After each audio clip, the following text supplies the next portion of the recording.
c'est JC Anderson. Je suis un snowboarder, un fabricant de snowboard, un agriculteur, un père de famille. Je suis un explorateur.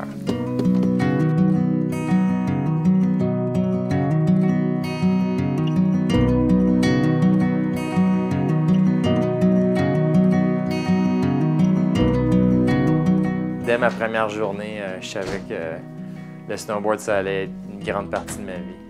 J'avais demandé à mon frère de m'enseigner, puis dans le fond, il m'a emmené en haut de la piste. Puis il a dit « Ben, commence en dérapant, un bord puis de l'autre, puis tranquillement pas vite, t'enchaîneras ça. Bonne journée! » Puis là, il est parti. Fait que ma première expérience, c'était pas mal... On apprend tout seul.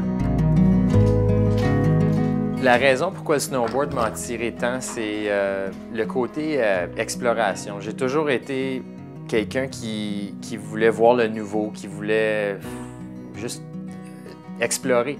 Puis le snowboard, c'était tellement nouveau que justement, on voyait le potentiel, mais on ne savait pas où ça allait nous amener. Quand c'est devenu olympique, là, j'ai eu ma vocation dans la vie. C'était vraiment de m'entraîner en tant qu'athlète très sérieusement et d'en faire une vie.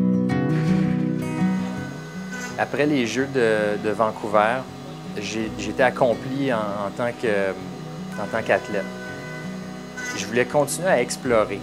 J'avais fini d'explorer mon côté athlète, justement. Je voulais explorer mon côté un peu plus créatif et combler un besoin que j'avais en tant qu'athlète, qui était l'équipement.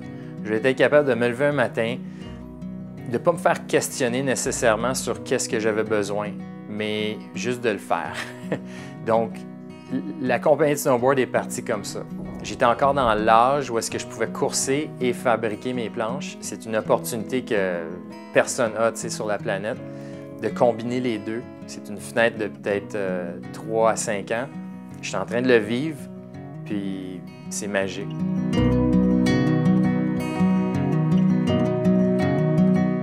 Dans quelques semaines, quand je vais prendre le départ, ça va être mon plus grand défi dans les 4 dernières années, puis c'est là que je me mets au test. C'est là que je vais voir est-ce que j'ai fait mes devoirs. Évidemment, tout le monde veut la gloire. Même quelqu'un qui n'est pas, disons quelqu'un qui n'est pas matérialiste ou quelqu'un qui ne recherche pas l'attention, il veut quand même la gloire.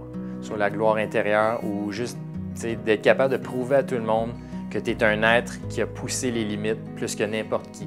Tout le monde veut ça. Et dans le fond, c'est ce que je veux aller faire. Si c'est pas pour le reste de la planète, au moins ça va être pour moi. Cette exploration-là, c'est ce qui me stimule.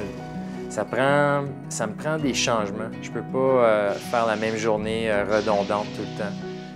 C'est impossible pour moi. Je sais pas c'est quoi, mais justement, il y a de quoi de l'intérieur qui brûle, qui fait juste dire quand tu as accompli quelque chose, passe à autre chose. Refais pas le même passage le reste de ta vie.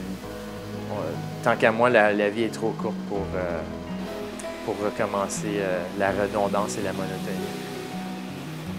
Je vis pour apprendre, je vis pour devenir une meilleure personne.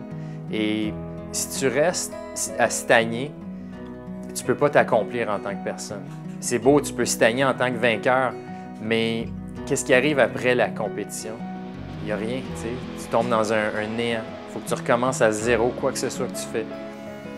Donc, il faut que tu sois très ouvert au changement, c'est tout. Puis moi, je suis en plein changement, là. Je suis en train de préparer mon après-carrière.